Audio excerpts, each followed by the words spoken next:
Ano ba mga pinagmumulan ng mga pag-uusig ng ating budhi? Mga alam nating talagang salita at utos ng Diyos na ating nilalapastangan, hindi sinusunod. Natural, nagkakaroon tayo ng guilt. Nang akala natin ay utos ng Diyos. Yung pala utos lang ng tao. Salita na akala natin ay salita ng Diyos, yung pala ay salita lang ng tao. 10 lang ang utos ng Diyos. Ang idinagdag ng mga pare, 613. Nasa salitang Hebrew ay tinatawag na mitzvot. In other words, it was added to the original commandments of God. Kung yung 10, hindi mo na masunod-sunod, dagdagan pa ba naman ng 613 more? Kaya sa Israel, hanggang ngayon, kung lalakad kayo sa kalsada, o kahit sa New York, may mga Hudyo na iba yung ayos ng mga patilya, may mga sombrero, may mga ibang ayos ng buhok, may mga tali-tali sa bewang. Ibig sabihin nun, they are conservative Jews. They are committed to obey not only the 10 Commandments, but also the 613 mitzvots. Can you imagine, bawat oras, bawat minuto, may opportunity ka to break something sa dinami-rami ng bawal. At pag nabe-break mo yon, akala mo na-break mo yung salita mismo ng Diyos. Iba ang value, iba ang weight ng mga salita, kautusan ng Diyos Ama, Anak, at Espiritu Santo sa mga salita ng patriarchs of the Old Testament, ng prophets, o ng mga disciples of the New Testament, or the church leaders after the New Testament. Words of great biblical persons are not always and necessarily the words of God. In fact, sometimes, these great biblical persons are mistaken. Ang dami niyan kahit sa New Testament. Si Peter nga, natawag pa ni Lord Jesus na, Satan, get behind me, Satan. Maling-mali ang pinagsasasabi mo. Si Peter pa yon. So what do we do with the words of the prophets, of the patriarchs, of the disciples, of the apostles? What do we do with the words of pastors and priests and religious leaders? Bring them, refer them to the words of Jesus. For everything else that completely agrees with the word of Jesus, value it, obey it as word of God because it agrees and it comes from the word of Jesus. But if it has no basis at all in the words of Jesus, then study if it's authoritative, if it really must be to kill or die for, is it really a must to obey? Kasi kahit sa New Testament, may mga inutos sa mga disciples na pang doon lang sa specific persons or groups of persons that received the instruction, not necessarily universal for all people at all time, in all places. Katulad ng utos halimbawa ng Diyos kay Noah na gumawa ng sasakyang pandagat para sila lumutang, hindi yun utos sa iyo kay Noah lang.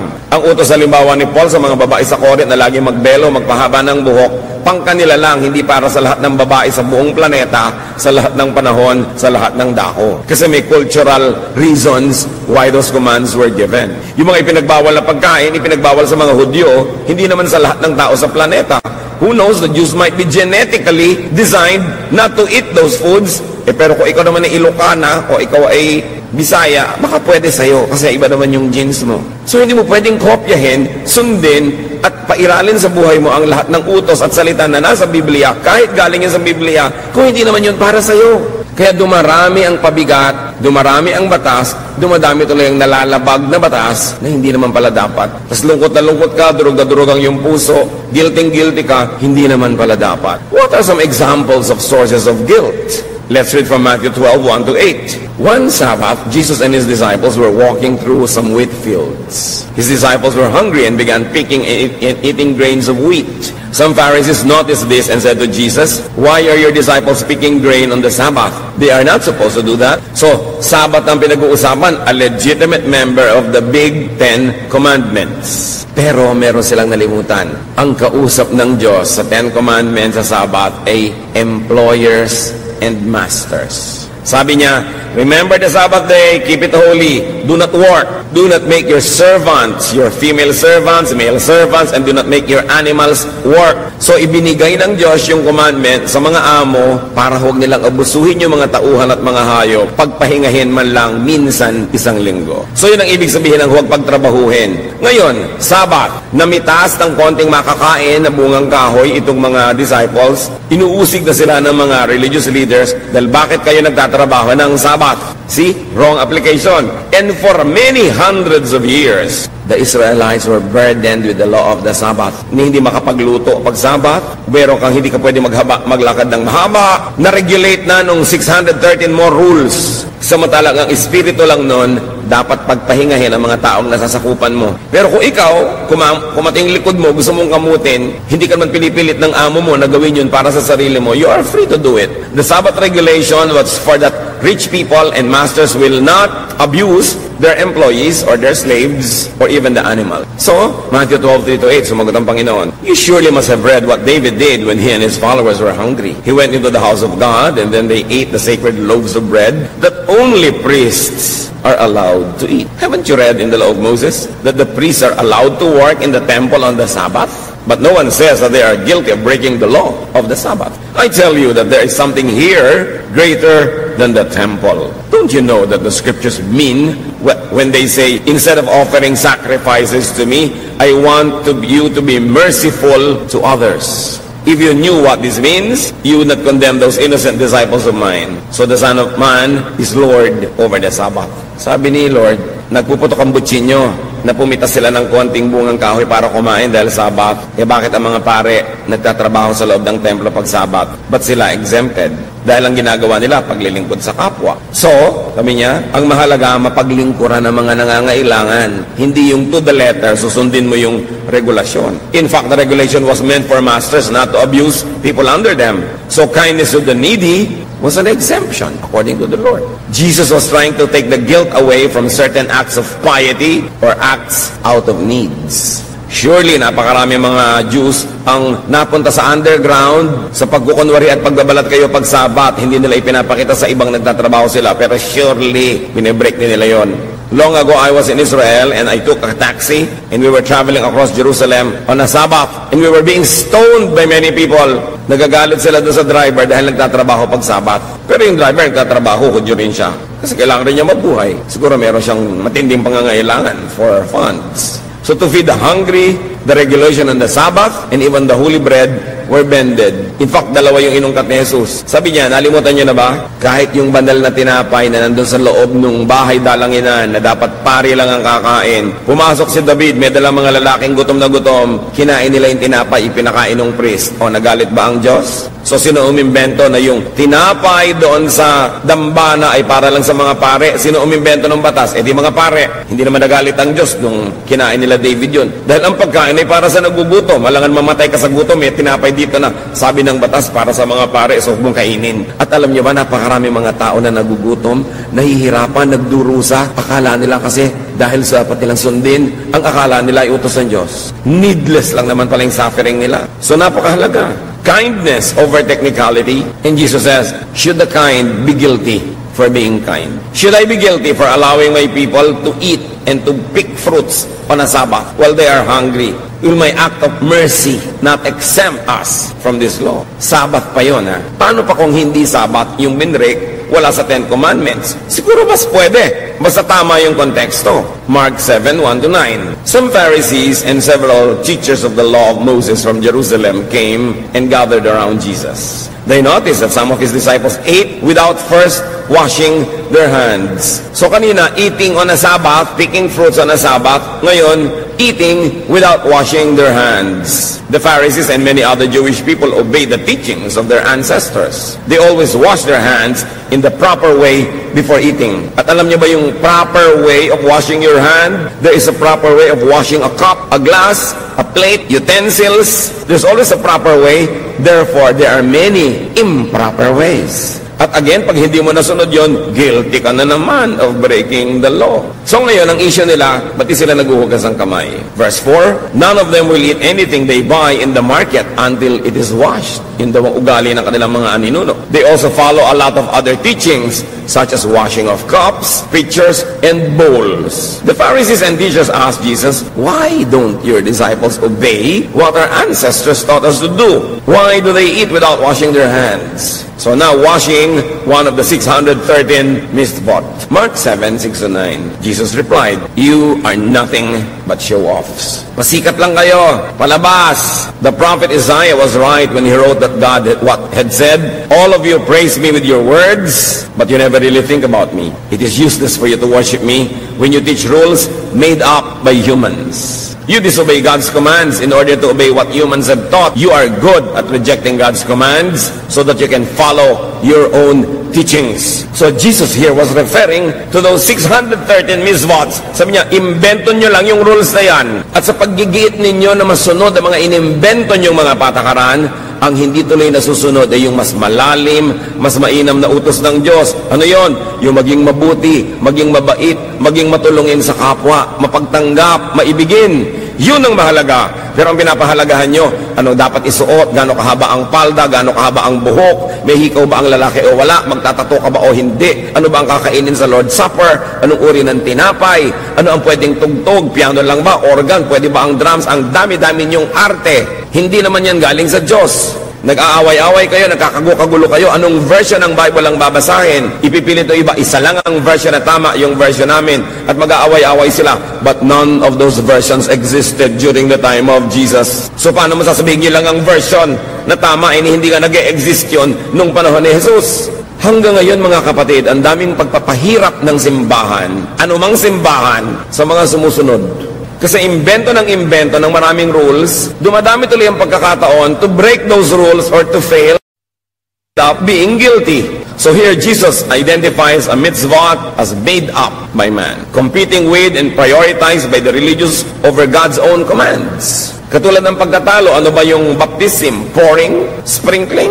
Immersion? Hindi yan pinroblema ni Jesus. Marami lang naging mga modes of baptism later on in the New Testament, and all of them biblical. But after the New Testament, now Christians everywhere are quarreling which mode is the correct one. Another mitzvah. Nadagdag na doon sa 613. Idinagdag ng Christians. Kasi kung may 10 commandments ang Diyos, may 613 mitzvahs ang mga Jews, ang mga Christian, ang dami pang idinagdag lalo. Kaya ang Kristiyano, wala nang maisip kundi masama ako, mali ako, nagkamali ako, nagkasala ako, puro guilt. Now, Jesus exposes the needless burden that the religious impose on the people. Matthew 23, 1-4. Jesus said to the crowds and to his disciples, the Pharisees and the teachers of the law pile heavy burdens on people's shoulders and won't lift a finger to help. Sabi yung mga religious leaders ninyo, walang ginawa kundi patawan kayo ng mabibigat na mga pasanin, hindi naman kayo tinutulungan. Tapos pag nagkulang kayo, uusigin kayo. Ang daming regulasyon. Dumagdag na ng dumagdag. Ano dapat ang suot ng choir? Ano dapat ang uniform ng mga babae? Ano dapat ang ganito? Ano dapat ang ganon? Dapat ba mag-girlfriend o mag-boyfriend ang isang youth na hindi pag-graduate? Pagka ba-member kayo ng choir, hindi kayo pwede magligawan? Lahat ng rules na yan, invento na lang ng tao. Hindi ko sinasabing masama yung rules, pero invento ng relihiyon. Always tuloy, there is an opportunity to fail and there's an opportunity to be guilty. So guminhawa ba ang buhay mo nung naging Christian ka? O lalong sumikip? Nakalaya ka ba o lalo ka lang ngayon nagpapanggap para hindi ka mapagalitan o madisiplina? Pampahirap ang sobrang relihiyon, pampabigat, pampasikip ng dibdib, at hindi yan ang misyon ni Jesus. Matthew 23:15, Jesus speaks, "Woe to you, teachers of the law and Pharisees, you hypocrites! You travel over land and sea to win a single convert, and when he becomes one, you make him twice as much a son of hell as you are." Gumagastos pa kayo sa mga misyon, sabi ni Jesus. Tumatawid pa kayo ng mga dagat at bundok para may kaluluwa na madala sa inyong mga pinaniniwalaan, at matapos sumunod sa inyo, nadodoble lang ang pagiging anak ng impyerno. They become sons of hell, they become judgmental, or if not, they become conflicted and tormented. Dati hindi siya guilty, ngayon guilty na. Mabuti sana kung galing sa Diyos yung pagpapagilty para siya magbagong buhay. Kung mitzvot lang pala, church ordinance lang pala, na inimbento ng board, o inimbento ng elders, o inimbento ng pastor, o ng pare, o inuman, paano na yun? Sayang ang religion pag ganyan ang ginagawa. Hindi tinutupad ang utos ni Jesus, kabaligtaran ang ginagawa, mas pinahihirapan ang converts. I love Jesus very much. You know, Jesus in his ministry of comfort reduced all the commands to just 2. Love God and your fellow men. The 10 commandments, forget it. 613 mitzvahs, forget it. Matthew 22:35-40. One of them, an expert of the law, tested Jesus with this question. "Teacher, which is the greatest commandment in the law?" Jesus replied, "Love the Lord your God with all your heart and with all your soul and with all your mind. This is the first and the greatest commandment. And the second is like it. Love your neighbor as yourself. All the law and the prophets hang on these 2 commandments." Niwala sa 10 commandments yung binanggit niya. Sabi niya, dalawa lang ang mahalagang commandment. Kaya siguro ipinadala ng Diyos Ama ang Diyos Anak para ituwid ang pagkakaligaw mismo ng templo, mismo ng relihiyon. Kailangang itama, kailangan magkaroon ng reformation. So niya, dalawa lang. Love God, love your fellow men. Love is above all. Gusto ko kayong hamunin. At this point, humanap kayo ng application sa sinabi na yan ni Lord. Niya, ito lang ang unahin mo. Love God and love your fellow men. Paano nyo i-apply ngayon sa mga moral laws na nakasiksik sa inyong utak? Paano nyo i-apply yan sa inyong concepts of right and wrong? Sa inyong concept of justice and judgmentalism? Sa inyong concept of religiosity? Sabi ni Lord, ito ang mahalaga. Love God, love your fellow men. Applyan nyo. I cannot do it for you. But you have to say, itong law na to ng bahay na nabe-break ng asawa ko, lagi niyang iniiwan yung mga damit niyang nakakalat kung nagbibihis siya. What will I apply? The law of the house. Love. Nagkamali itong aking anak. What will I apply? Yung rules ng family na hindi ka pwedeng bumagsak sa klase mo kung hindi, blah blah blah, or the rule of love. Nagkamali ang asawa ko, nagtaksil sa akin, nagsisisi ngayon. What will I apply? Justice or mercy? Tinuruan na tayo ni Jesus kung anong dapat mangibabaw. Not legalism. Legalism belongs in the court of law, but not in daily life. Because if you're going to be legalistic, no one will love you. And you cannot be loving anybody. You will always insist. Sabi ng paragraph 10, article 3, sentence number 2, pero wala magmamahal sa'yo. Pag legalista ka masyado. So sabi ni Lord, love. You cannot go wrong when you love. Because God is love. And it is the greatest of all the commandments. Eh, hindi nga kasama sa commandment yun eh. Pero si Jesus, sinabi niya, it is the real commandment. And it is the greatest. Another source of guilt, misreading, misinterpretation, and misapplication of God's Word. Okay, God's Word talaga. Hindi words lang ng kung sino, hindi words lang ng kung sinong prophet or disciple na labag sa sinasabi ng Diyos Ama o Diyos Anak o Diyos Espiritu Santo. Hindi salita lang ng pastor o ng religious leader. Talagang God's Word. Pero paano pa maaaring maging caution of unnecessary guilt? When you misread, misinterpret, and misapply it. God's Word nga. You have good intention, but probably bad scholarship. Mali ang basa, mali ang pagpapakahulugan at paglalapat. Tulad na lang ng mga issue ng belo, ang kausap, Corinthian women, hindi naman ikaw. So ngayon, hirap na hirap ka, guilty ka, hindi ka nagbebelo, o ginadjust mo, hindi nagbebelo, mali naman ang basa mo eh. Although word naman ni Paul yun, hindi naman yun word of God, yun tungkol sa belo. Kasi hindi naman God si Paul, hindi God si Peter, hindi God si David or Abraham. Isa lang ang God, di ba? Kaya pag nagbabasa kayo, letter to the Corinthians, letter to the Ephesians, kung nyo sabihin, thus is the word of God. No, it's the word of Peter, it's the word of Paul, it's the word of whoever. It's not the word of God kasi those men are not gods. Dapat malinaw yun. Minsan nagbabasa ka ng kung ano-anong mga letters dyan sa Bible, tapos mo, word of God.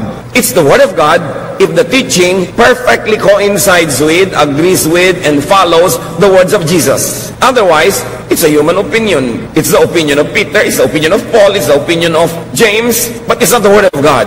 Dapat malinaw yon. Magkakaiba ang tindi, bigat at halaga ng mga salita. So what are the additional causes of guilt? Let us cite some examples. In addition to Old Testament and New Testament teachings, ito na ang sources of guilt, as we have mentioned. Congregational, sectarian rules, and regulation. Yung mga rules and regulations sa inyong kongregasyon, ng inyong kapatiran, ng inyong fellowship, whatever. At marami yan. Nagdagdag sila sa mga misvot. Mode of baptism, elements of the Lord's Supper, attire, length of hair. May Christmas ba o wala? Issue rin yan. Church ba kayo o fellowship lang? Nadidinig niyo yan, di ba? Ang pastor niyo ba reverend o pastor o brother lang? Alam niyo, hindi ko masikmura na ang tao tawaging reverend. Kaya gusto ko tawag niya lang sa akin, Kuya Ed. Kasi kumisan, pastor ba? Wow. Pero may reverend ba? Ay, meron ba o wala? What's the big deal? Kumisan yung sobrang pagpapahalaga sa title is the reason why I refuse all of these titles. Kakilakilabot, may tao bang reverend? Banal? Kabanal-banalan? Ano siya? Katipunan na anak ng bayan. At ang dami pa niyan, etc. ad nauseam. Nakakasuka na sa dami ang mga congregational rules. Hindi ka pwedeng tumugtog sa banda pag mahaba ang buhok. Nasaan yung verse? Hindi mo pwedeng ligawan ng kapwa choir member. Pareho naman kayong binata at dalaga. Bakit? Ang dami. Well, if it works in some congregations, that's their business. But I don't think it is a word of God to die or kill for.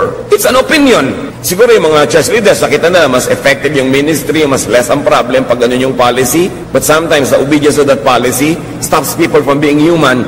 At hindi rin naman sinusunod ang mga choir, nagliligawan din sila, nakalihim lang. It's only underground. And therefore, they are guilty. That's what I mean. You create rules that force them to go underground and to feel guilty. Kung honorable, parehong single, ano nang pakialaman mo magligawan yung mga yan? Ba't pati yun pinapakialam mo pa? Diba? So napaka-importante na sabihin natin, ay, policy lang yan ng mga tao. But then you are a member of a church, so you obey. Ayaw mo mag-obey, di join another church. Pero pag nandun ka, di mag-obey ka, alam naman nandun ka, tapos ayaw mo mag-obey.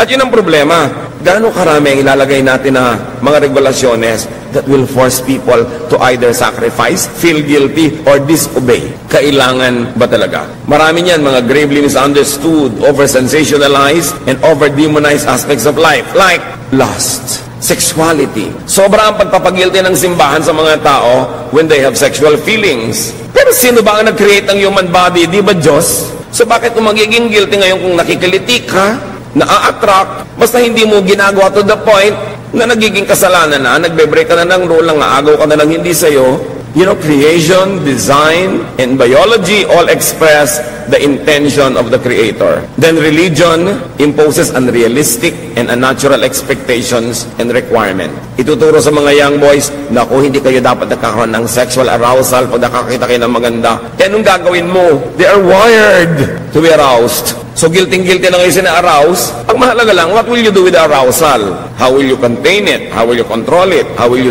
decently put an end to its urges and the fevers that it gives you? Pero for people to feel guilty for being normal, created by our God to be like this, it is an unnecessary guilt. Labag na yan sa Biology 1. Remember that God is God of Biology 2. So ang nagiging result is guilt for what is only natural. God is the designer and author of nature. Now again, challenge number 2, apply and process this in your own life. How will you differentiate between even sexual attraction that you should be guilty of and that which you should not be guilty of? May dumaang maganda na attract ka, magigilty ka na ba? O magilty ka kung sinundan mo siya at ni-rape mo doon sa dilim, o inagaw mo siya sa asawa niya. Pero ina-attract ka, sabi nga ni Martin Luther, you cannot stop birds from flying over your heads, but you can stop them from nesting in your hair. So may mga natural lang, kung masyadong serious. May mga tao wala nang ginagawa kundi mag-confess lagi. May young person, nakayuko ka naman, nagpo-confess po ako, nagandahan po ako sa dumaan. Hindi wala ka nang gagawin, hindi mag-confess araw-araw, minuto, kasi marami maganda. When you do what you could to be godly, forgive yourself for imperfections. Forgive yourself for your human and natural impulses. For all you know, God might not even be offended. Living creatures are designed and wired to multiply. Isa yan sa mga utos lagi ng Diyos, go and multiply. The birds will multiply. The plants will multiply. Humans will multiply. Everything and everywhere, creation is filled with animals and plants that are wired to multiply. Therefore, they are to be sexually oriented. Kahit ang bulaklak, the bulaklak is the sexual organ of the plant. At kung ano-anong ginagawa ng bulaklak para umakit ng bubuyog. Di ba nagpapabango, may mga kulay, may mga kung ano-anong mga lumilipad-lipad na mga design. All of it to attract pollination. All of it to attract sexual intercourse through the insects. So that the flower will become a fruit and the fruit will become a tree. So mamasamayin niyo ba yung bulaklak na nagpapaganda? Mamasamayin niya sa bulaklak na, di bale, wala akong kulay pero mabango naman ako. Kaya lahat ng mga bulaklak na walang kulay, mabango. Yung mga wala namang bango, makulay naman ako. Dinadaan sa mga kung ano-anong gimmick to attract insects. And if plants would do that, will you demonize people if they like to be attractive or if they get attracted? Kailangan lang ilalagay mo sa lugar yung susunod na mga hakbang niyan. Pero don't be needlessly guilty for being alive. Remember that you're spiritually imperfect, especially after the fall. But remember also what God remembers about you. Psalm 103:13, 103:14 rather, because God knows we are made of dust. Alam niya, gagawa tayo sa lupa. At hindi laging masamang we are made of dust. Naaalala lagi ng Diyos, oo nga, nilikha ko sila to reproduce among themselves in a sexual way. Kahit mga bubuyog, walang inisip kundi mag-sex, di ba? Mga aso, mga pagong, mga halaman, lahat. But of course, we humans are governed by higher spiritual laws, but you should not demonize yourself for being alive and for being sexually alive, except that God has given us ways how to address these needs and this need of humanity to continue to procreate. Pero hindi laging guilty. Merong dapat ika-guilty, merong hindi. Kayo ang pumili. But remember, biology, plants, animals, and humans are made of dust. It could mean are sexually oriented. That is the way we reproduce. Psalm 51:5, surely I was sinful at birth, sinful from the time my mother conceived me. What a sobering realization or acceptance. Hindi ito laging self-condemnation. Surely I was sinful at birth, sinful from the time my mother conceived me. It could be a very enlightened way of accepting oneself. Oo nga, I can strive to be better, I can strive to be good. Once in a while, I will have some dosages of momentary perfection, but I cannot be perfect for long because I am made of dust. And in sin, my mother conceived me. It is not meant to justify wanton wrongdoing, but it is meant also to make us realize that there is an end to what we can do as humans, and we should not be guilty for being humans because we are still in the human frame. Another cause of guilt, which should not always be, is the issue of pleasure. Diyan magaling ang church, usigin lahat na nag-enjoy. Bawal mag-enjoy. Bawal ang masarap na pagkain at marami. Bawal ang magandang damit. Bawal ang alahas. Bawal ang ganito. Bawal ang malaking bahay. Bawal ang ganito. Lahat. But Solomon says, in all his wisdom, enjoy life. So will you be guilty for enjoying? Sabihin, naku, tama po ba, pastor, na magpa-party po kami, ang dami naming gagastos, and tapos maraming mahirap. Eh gusto mo, huwag ka na mag-party, pamilya mo na lang sa mahirap lahat ang pera mo. Eh mahirap pa rin naman po sila kahit ibigay namin yung pera namin eh. Di mag-party kayo ngayon para huwag ka mag-guilty, magpadala ka ng pagkain doon sa mga mahirap mo kapitbahay, o magpadala ka ng donation sa charity, a certain % of your budget. Pero alam mo, hindi ka na mag-party, binebless ka naman ng Diyos with abundance, tapos mamumuhay ka rin na parang mahirap, parang binaliwala mo naman yung blessing sa ng Diyos. So, lalagyan mo ng balanse para di ka mag-guilty. Marami pang issue, especially the issue of divorce. Alam nyo, kung masusunod lamang ang napakaraming unhappy couples, they will like to have divorce. But many are confused. Many are condemned, and many suffer needlessly. And one gravely misunderstood verse is Malachi 2:16. I hate divorce, says the Lord God of Israel, and I hate a man's covering himself with violence as well as with his garment, says the Lord Almighty. So guard yourself in your spirit and do not break faith. Ano ang kahulugan ng mahiwagang verse na ito na kino-quote ng lahat ng Christian who are against divorce? But they usually quote it out of context. Sabi ng Diyos, ayoko ng diborsyo na para bang ginagamit lang yung diborsyo ng mga tao na damit, pangtakip sa kanilang mga violence, pangtakip sa kanilang mga bisyo at mga kasamaan. Here, divorce refers to Israel's unfaithfulness to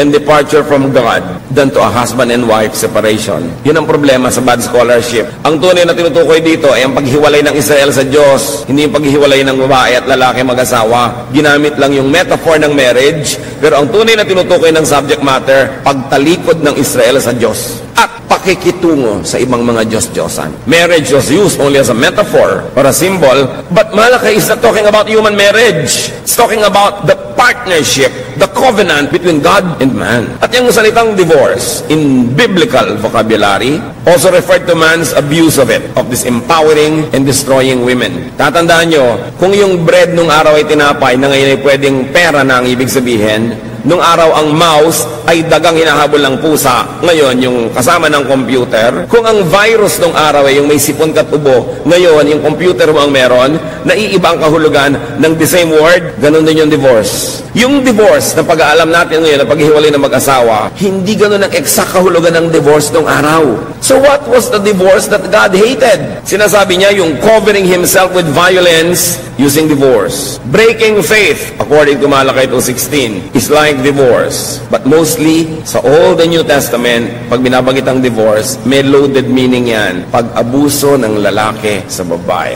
Paano yun? Matatandaan natin na si Moses, sabi niya, nag-utos siya, mga lalaki, kung di-divorce nyo yung mga asawa nyo, bigyan nyo ng certificate of divorce. Why a certificate of divorce? Para mas humirap naman sa lalaki na basta-basta na lang mang-divorce. Why? Nung araw, sasabihin lang ng lalaki sa kanyang asawang babae, ayoko na sa'yo, divorce na tayo, chupi, talsik na ang babae. Ganun lang. Matabangang sinigang, divorce. Hindi ka good in bed, divorce. Hindi ka maagang bumangon, divorce. Kahit ano, pwedeng i-divorce ang lalaki ang babae, pero hindi pwedeng i-divorce ang babae ang lalaki. Unfair, no? So sabi ni Moses, mga lalaki, kung magpapadivorce kayo, bigyan nyo ng certificate. At least pupunta ka pa sa pare, papapirmahan mo pa. Medyo mahirap, baka ma-counsel ka, mapigil ka dahil wala namang kalatoy-latoy ang dahilan ng divorce mo. Meron pa mga lalaki, may magugustuhan silang ibang babae, pero syempre alam nila kasalanang makiapid doon dahil may asawa sila. Di-divorcehin nila yung babae ngayong gabi. Makikiapid sila doon sa ibang babae ngayong yung magdamag. Bukas ng umaga, sasabihin na sa babae, balik ka na dito, asawa na uli kita. Di ba, divorce mo na ako?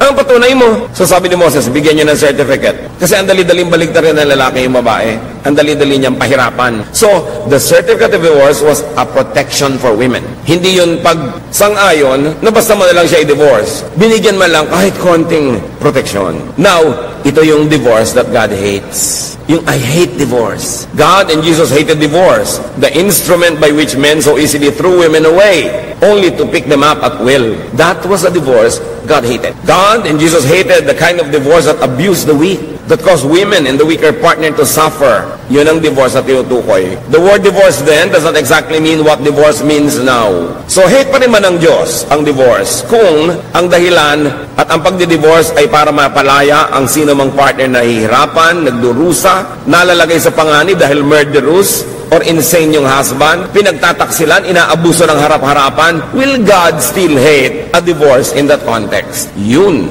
ang pangatlong challenge. Isipin nyo. I-apply nyo sa buhay nyo. Kasi maraming tao, sa pagsunod lang sa do not divorce, nawasak na yung buong buhay nila, kaisa-isa lang yung buhay, paano kung nagkamali ka pala ng pinakasalan? Hindi yung bisyo na, dinidivorce ko siya kasi mabaho ang paa, kasi malakas umilik, kasi hindi kumikita, bla bla bla. Hindi yon. Pero yung talagang, ang napangasawa mo, baliw, pinaplansya ka habang tulog ka. Pag bangon mo, nakabiti ka, binibigti ka pala. Inuuwian ka ng babaeng tatlong sabay-sabay sa bahay mo, wala kang magawa. Sa palagay nyo, pag dinivorce yung husband nyo na yon, hate pa rin ng God yung divorce. Think!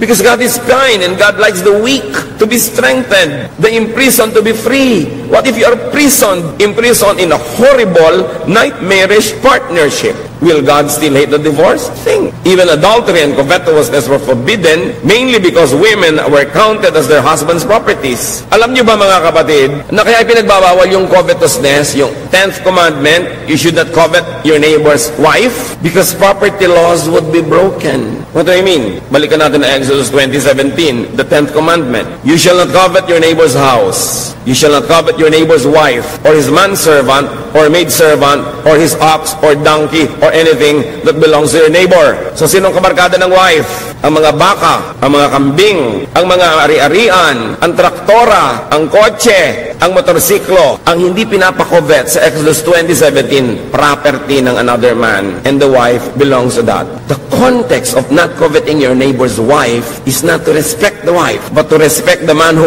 owns her. Because in the Old Testament and up to the New Testament, a wife is a property. Kaya nakita niyo yung pagpapalaya ni Jesus sa mga babae? Yung kasama niya kahit saan mga babae na hindi nagpapaalam sa mga asawa? Nagkaroon sila ng freedom from being owned by a man. Yung babaeng si Mary na nakikinig sa kanyang pagtuturo, kasama yung mga kalalaki, sabi ng Sister Martha, papuntahin niyo po yung kapatid ko si Mary sa kitchen where we women belong. Natanggap na ni Mary yun ni Martha. Sabi ni Lord, gusto ni Mary maging disciple, gusto niya magturo, gusto niya maging parang lalaki, hayaan siya dito. She has actually chosen the better portion, sabi ni Lord. Pinapalaya niya ang sarili niya. Maganda yung pinili niya. You know how lovable Jesus is? Kung paano siya magmahal sa mga naaapi, sa mga kawawa, sa mga kapuspalat, sa mga nakagapos. Kaya sabi niya, come to me all of you who are tired. Nakakapagod yung religion nyo. Nakakapagod yung mga 613 mitzvot. Nakakapagod lahat yan. Ang commandment lang, love. Love is the greatest. Come to me. That's why all the religious people wanted Jesus dead, because he was changing.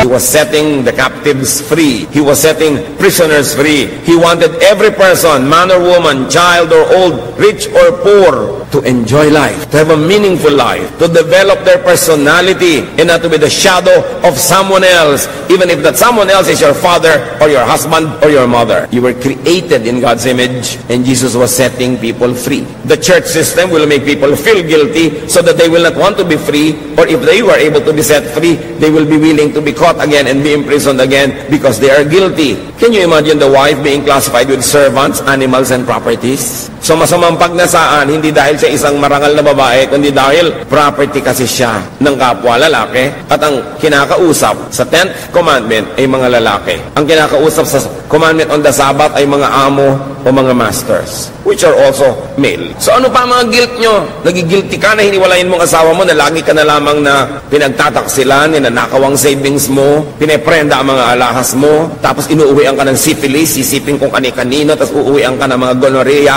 tapos ngayon humihiwalay ka, pinapagilty ka ng religious counselor mo, sabi niya, alam mo, ang gusto ng Diyos, bumalik ka doon, magdusa ka because God hates divorce. Wrong reading. Meron pang isang accusation na lagi tayong guilty, materialism. Hoy sister, di ba? Kristiyano ka na, bakit ang dami-dami mong damit? Bakit ganito, ganon? Guilt for having fine things. Guilt for being comfortable. Of course, this guilt is fed and fanned and promoted by the church that glorifies sacrifice, that demonizes possession of properties. Why? Because the churches want you to donate everything you have. Kaya pinapagilty ka pag may mga ari-arian ka, brother, mas malaki pa ang bahay mo kaysa sa church. Diba? Nakarinig na ba kayo ng mga ganon? Mabuti pa yung bahay mo, may garahe, yung church wala. Actually, may truth naman yun.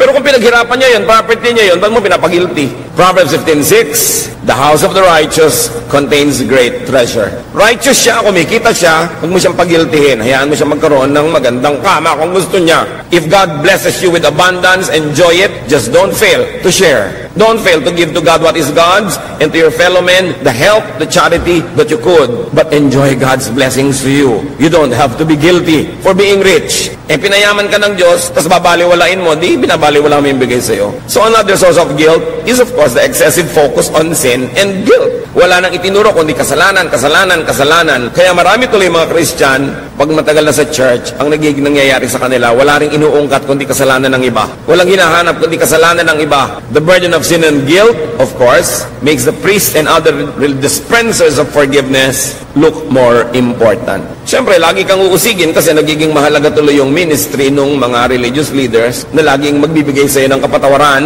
Kung nasa ritual ng simbahan na yun na pwedeng magbigay ng kapatawaran yung leader, nagiging importante siya, so lalo kang papagiltihin. Now, what are the cures to guilt and to needless guilt? Obedience to God, of course. You don't want to be guilty? Be perfect, if you could. Babalikan natin yan. Another cure, knowledgeable, wise, and spirit-led scholarship. Pangontra sa pinag-usapan na natin kanina na careless or substandard knowledge of the Word of God. Mali-mali tuloy interpretation, mali-mali ang reading, nahihirapan tuloy. There should be differentiation of man's commands from God's commands. Men in the Bible, men outside the Bible, men in your church, man-made rules. Dapat clear. Ito talaga yung 10 Commandments. Pero, sabi ni Jesus, dalawa na lang. Love God and love fellow men. Ano ngayon ang relasyon ng mga ibang regulasyon ng buhay mo doon? Process it. The fourth challenge. Gano'ng kahalaga talaga yan? So they really feel guilty? Idinidikdik ng pastor talaga, ng mga religious leader. Sunday is for the church. O may lagnat ka, hindi ka makapunta sa church, will you be guilty? Birthday ng nanay mo, may celebration kayo sa Palawan. Sasama ka ba o mag-church ka? Kung sumama ka, will you be guilty? It's a challenge for you. Process it against God's commands, against God's love, against what is needed, against what is practical, what is decent. Process it. Pero siguro naman kung out of the 52 weeks, 40 na yung absence mo, dapat ka na talaga mag-guilty niyan. Tamaan ka ng kidlat, lumubog ka sa lahar. Kung gano'n na karami yung absent mo, no? Pero kung may mga mahalaga, may namatay, merong may sakit, may celebration, huwag ka lang lumampas ng more than 10% of the year na absent, dapat ka ba talaga mag-guilty? But some churches will make you feel guilty. Why? Because they want you to attend. Why? Because when you attend, you donate. Kung magte-text kayo, Pastor, absent po ako, pero ipinadala ko na po sa Banco de Oro ang aking tithe. Baka hindi ka na usigin. Absent ka pala, di ipadala mo para matulungan mo pa rin church. Kasi kahit absent ka naman, ganun pa rin yung rent ng building Di ba? Kahit absent ka, ganun pa rin yung bills ng kuryente. So yung mga obligasyones mo, huwag mo pabayaan dahil lang absent ka. O pagka-present mo, doble. Siguro hindi ka naaawayin ng whoever religious leader yun nandun. Kasi siyempre, the church has to survive its economic responsibilities. So, a knowledgeable, a wise, and a spirit-led reading, interpretation, and application of God's Word, and church history. Kailangan niya ng tao para mabawasan ng excessive expectations, oppressive standards, needless guilt when you fail, and needless judgmentalism when others fail. Test. Para malaman mo, ito bang teaching na ito is to die for, to kill for? Is it really from God? Use this test. Is it easy and restful? Itong policy ng church namin na to, doable ba? Easy and restful. Because easy and restful is the style of Jesus. Pag oppressive, ang hirap-hirap, baka hindi na style ni Jesus yan. Ask yourself, does it make life easier and more restful? Is it Solomonic and Jesus-like? Does it condemn or affirm, include or exclude, accept or reject people? Does it make one self-righteous and judgmental and separatist? Itanong nyo yan. Kung meron kayong kaharap na policy, rule, law, and you say, pampahirap yan ang buhay, hindi tayo dapat ganyan, dapat pagaanin natin. Kasi doon nga sa labas sa mundo, ang bigat-bigat na ng dala ng mga kapatiran, alam nga na mapagpasok sa church, mas dadaganan pa natin. Mararamdaman mo kung off ang reading, pag ito'y oppressive at papunta sa guilt trip. Parang papunta sa guilt trip ito dahil sigurado hindi naman ito masusunod eh. Halimbawa, may policy ang church, oting linggo, alas 4 ng umaga kayo darating dahil magdadasal tayo na 3 oras before worship. Alam mo, ay marami hindi makakasunod, magigilty lang. Gawin na lang nating 6:30. Ganon din naman yun. Another cure to guilt is of course confession. If you could not be perfect, yan yung sabi natin kanina, be perfect or jump to 3, confess. Do your best, then acknowledge your shortcomings if your best is only up to so and so. Be perfect, but if you couldn't, when you fail, confess. Ang bait ng Diyos. Mataas ang requirement niya. Sabi niya, be perfect for I am perfect. Tapos may kasunod, 1 John 1:9. But if we confess our sins to God, He can always be trusted to forgive us and to take our sins away. So mga anak, dapat perfect ang grade mo. Pero kung 74, love pa rin kita. Yun. May mga anak, takot na takot sa magulang, nagpapakamatay pa yung iba dahil mababa yung grade. Kasi tinakot ng tinakot. Dapat mataas talaga yung expectation mo. I expect you to excel. I want you to be the best. I want you to win. But if you don't win, my love remains the same. Yun ang love na hindi natin dapat gawing lisensya para huwag na tayo magsikap na maging mas mabuti ng mas mabuti ng mas mabuti. Total, patatawarin pala tayo. No.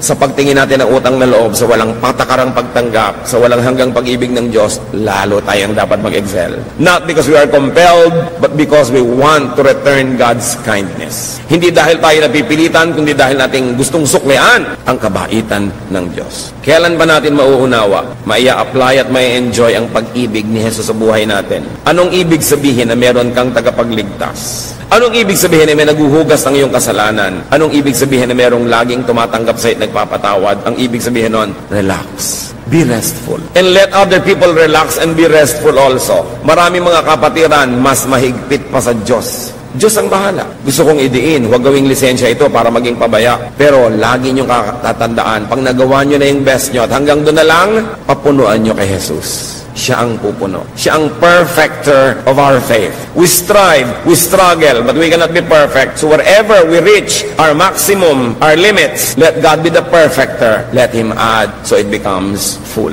You want to be restful? Focus on forgiveness and justification in Christ. Focus on God's kindness. John 8:7-11. If any one of you is without sin, let him be the first to throw a stone at her. Sabi ni Lord sa crowd na gustong bumato sa babae na nahuli sa kasalanan. Again, he stooped down and wrote on the ground. At this, those who heard began to go away, one at a time. The older ones first, until only Jesus was left, with the woman still standing there. Jesus straightened up and asked her, "Woman, where are they? Has no one condemned you?" "No one, sir," she said. "Then neither do I condemn you." Jesus declared, "Go now and live your life of sin." Caught in the act, the people wanted to stone her to death. And Jesus says, well, sige, yung walang kasalanan, mauna na lang bumato. Wala siyempre, naglakas ang loob dahil lahat may kasalanan naman eh. So sabi ni Lord, wala bang bumato sa'yo? Wala po. Hindi rin kita babatuhin. Umuwi ka na iha at magbagong buhay. Loving, very nice. Maraming Christian, brethren, kapatid, judges, accusers, condemnators. And that is the work of Satan, not of Jesus. So, the last cure in the list, but not definitely in the truth about life, is acceptance of one's humanity, mortality, imperfection in this life. Also, acceptance of other people's humanity. Kailangan matanggap mong tao ka, hindi ka pa perfect, but you grow in the Lord. You grow in Christ-likeness. Room for improvement is the biggest room in the world. 2 Corinthians 3:18, the Lord's Spirit makes us more and more like our glorious Lord. So, while you cannot be perfect, you can get nearer and nearer to perfection, to Christ-likeness. That is doable. That is required by God. So ulitin natin ang sabi ng Panginoong Hesus sa Matthew 11:28-30 to give a context to everything we have discussed. Come to me, all of you who are weary and burdened, and I will give you rest. Take my yoke upon you and learn from me, for I am gentle and humble in heart, and you will find rest for your soul. For my yoke is easy, and my burden is light. Let us strive to be Christ-like as much as possible. But when or where we fall short of God's glory, let us rest in God's love. Let your faith, let your religion, let your Christianity be a shelter, a resting place, a hospital, a healing place. Not a guilt box, not a courtroom, not a jail, not a torture chamber. Let us bring Christ back to Christianity. Let us bring rest and comfort back to Christianity the way it was during the time of Jesus, when all the sinners were going after Jesus and they were following him because they found rest and comfort and love and acceptance. The church cannot do less than be like Jesus. So accept your imperfection, even celebrate your humanity. 1 Corinthians 13:10, but what is perfect will someday appear, and what is imperfect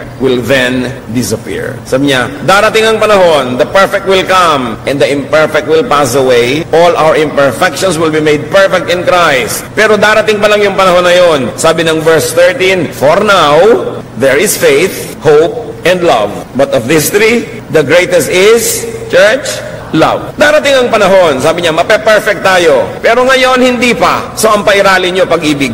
Pag-ibig sa kapwa, pag-ibig din sa sarili. Do not condemn yourself needlessly for a sin that you have already confessed. For something wrong that you have already repented for. Maawa rin sa sarili. Kumisan, hindi naman tayo malupit sa iba, sa sarili. Kasi hindi natin napapatawad ang sarili natin sa mga kung anumang nagawa nating mali. Gusto natin habang buhay, pasanin yung cross. You don't need to do that because Jesus carried the cross for you. And Christ died on the cross for you, for your sins, for your guilt. Be free. Take that burden off your shoulder. Get a life. Celebrate life. Worship God. And be the person that God wants you to be. Dear God, we thank you. We thank you for freedom. We thank you for your kindness and goodness to us. Suriin mo kami, Panginoon, kung kami po'y nagiging masikip ang buhay dahil sa aming judgmentalism of others and of ourselves. Sa sobrang guilt na hindi naman pala dapat. Lord, ituro mo po sa amin yung mga bagay na dapat talaga mag-guilty kami pag mali at ginagawa namin. Pero bigyan mo kami ngayon ng clarity of mind, karunungan, na ihiwalay yung utos mo at utos lang ng tao, opinion lang ng tao, regulasyon lang ng organisasyon. Ituro mo sa amin, Lord, kung gaano kami dapat magsakripisyo sa pagsunod sa mga ito. Gaano kami dapat mag-guilty kung hindi namin nasusunod. O dapat nga ba kami mag-guilty in the first place? Turuan niyo po kami, Lord, na lumaya. Para yung nalalabing mga panahon sa buhay namin, lalo magkaroon ng kulay, ng tunog, ng musika, ng direksyon, ng kabuluhan, at ng kagandahan. Set us free from our guilt and teach us to set others free as well. Yumuko tayo patuloy sa presensya ng Panginoon. Pag-isip-isipan natin, mga kapatid, ano ang mga daladala niyong guilt na hindi naman dapat? Iwan niyo na ngayon sa paanan ng Panginoon. Accept God's forgiveness, accept God's grace, and celebrate God's love. Ano ang mga pagpapahirap niya sa budhi ng iba na laging kayo umuusig? Magpatawad na rin kayo. And stop condemning others so that they too might have a life. So that they too will have rest and comfort. Let us set people free as much as we like ourselves to be free. Bring all of your cares, all of your guilt, all of this heaviness to Jesus because He has set you free already. Magbulay-bulay sumandali. Hilingin sa Espiritu ng Diyos ang pagpapalaya at turuan din tayo magpalaya sa ating kapwa. May the Spirit of Jesus, may Spirit of love, His sacrifice, His atonement set us all free. Magbulay-bulay sumandali and let God give you a very personal message.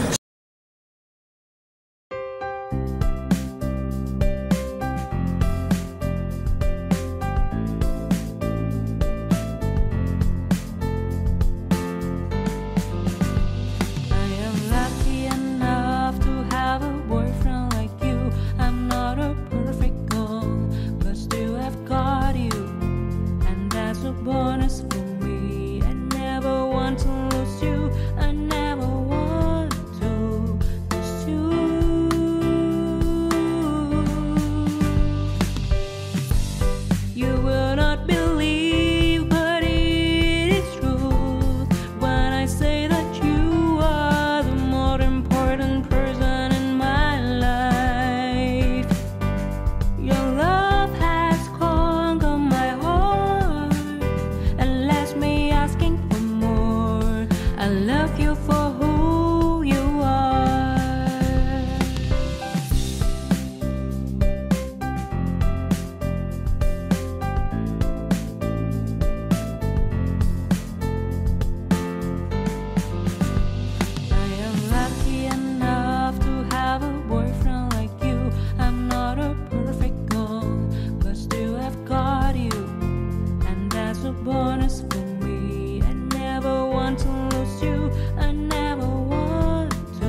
smile. I know you ought to win.